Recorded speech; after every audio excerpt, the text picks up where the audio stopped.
If you're having issues writing to external media, whether that's an SD card or an external drive, here's a couple of things that usually fix the issue. Sometimes the issue is that the app you're using doesn't have full permissions to the volume, and this can happen, for example, if you're using a third-party file manager. We'll go to Settings first and then scroll down to Apps. From here, I can tap the three dots in the top right corner and then go to Special Access. And from the menu that opens, we'll go to All Files Access. Here, I can pick any app and give it full access to all files, so the app can access all your files, even the ones that are on an external storage device. Sometimes when an app is trying to write files to your storage, it'll open a screen that looks like a file manager.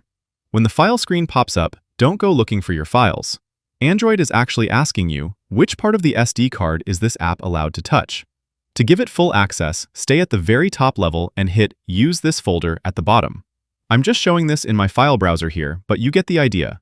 If it doesn't let you use the root of your storage, just make a new folder, name it after the app, and select that instead. That unlocks the storage so the app can finally save your files. Another reason why writing to external storage sometimes fails is the file format. If your SD card was formatted to the older FAT32 file system, it can't handle files that are larger than 4 GB.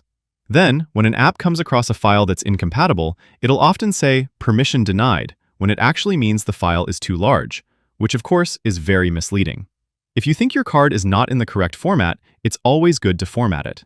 You can pick the SD card in the file manager and then tap the three dots up top to choose Format. That'll format the card to the modern exFAT format. Keep in mind that formatting a card will delete everything on it, so make sure to back up any important files before doing this.